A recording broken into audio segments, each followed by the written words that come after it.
नमस्कार दोस्तों, मैं doctor Pranjal Morjal, MCH urologist, andrologist and reconstruction surgeon, गुर्दा, पथरी, प्रोस्टेट एवं मूत्र रोग विशेषज्ञ। मैं जेएनयू हॉस्पिटल में असिस्टेंट प्रोफेसर के पद पे कार्यरत हूँ। मैं आज आपको जो गुर्दे में पथरी है उसके कारण जो होने वाले नुकसान है मरीज को, उनके बारे में बताना चाहता हूँ।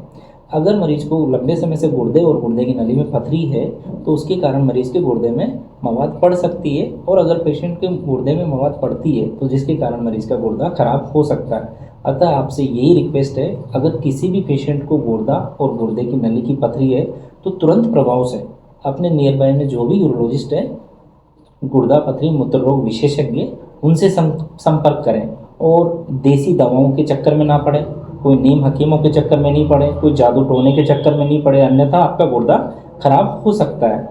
और गुर्दा खराब होने के बाद में फिर पथरी निकालने का कोई भी एक सेंस नहीं है, फिर गुर्दा ही निकालना पड़ता है मरीज का, क्योंकि वो गुर्दा खराब हो चुका है, उसमें बार बार मवाद पड़ेगी जिसके कारण इन्फेक्शन होगा और पेशेंट को बार बार फीवर होगा। तो उसके लिए अपन को फिर गुर्दा ही निकालना पड़ेगा। इस तरह का एक पेशेंट कल ही मेरे पास ओपीडी में आया। एक 45 वर्ष का एक मेल पेशेंट मेरी ओपीडी में आया। वो कहता है, साहब मेरे को गुर्दे में पथरी है और मेरे पथरी का ऑपरेशन कर दो। जब उसकी सारे इन्वेस्टिगेशन हमने कराए, DTP, renal scan, CT scan सब कुछ हुआ, तो उसमें गुर्दा बिल्कुल भी काम नहीं कर रहा था, मतलब उसकी गुर्दा बिल्कुल खराब हो चुका था, जिसका हमने दूरबीन द्वारा ऑपरेशन करके और गुर्दा निकाला है।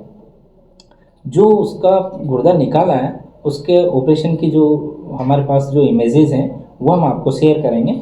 और ये जो उसकी उसमें गुर्दा गुर्दा दिख रहा है, गुर्दे की पथरी दिख रही है, गुर्दा पूर्ण रूप से खराब हो चुका है। जो ऑपरेशन हमने किया है उसमें कोई हमने चीरा नहीं लगाया, उसमें ओनली केवल दूरबीन के रास्ते से, दूरबीन के द्वारा मीन्स लेप्रोस्कोपिकली, जो छोटे छोटे छेद होते हैं पोर्ट डालने के लिए, उन पोर्ट्स के माध्यम से और लेप्रोस्कोपिकली हमने उसका गुर्दा निकाला है। और पेशेंट अभी बिल्कुल कंफर्टेबल है, लेकिन उसकी एक छोटी सी गलती के कारण हमें उसका गुर्दा निकालना पड़ा। अगर वही पेशेंट आज से 3 साल पहले, 2 साल पहले टाइम रहते, समय रहते अगर यूरोलॉजिस्ट से कंसल्ट करता तो हो सकता नहीं, डेफिनेटली उसका गुर्दा बचता और ओनली स्टोन की सर्जरी होती, जो पीसीएनएल या जो भी एक ट्रीटमेंट ऑफ मेथड होता है, यूआरएसएल, जिस तरह से भी जो भी मॉडलिटी है उसके अकॉर्डिंग उसका ट्रीटमेंट होता, ना कि उसका गुर्दा निकलता। अतः आपसे यही निवेदन है कि अगर आप में किसी को भी पथरी से रिलेटेड कोई भी समस्या है तो आप अपने नियर बाय में जो भी यूरोलॉजिस्ट है उससे संपर्क करें, ताकि अपने गुर्दे को खराब होने से बचा सके। Thank you.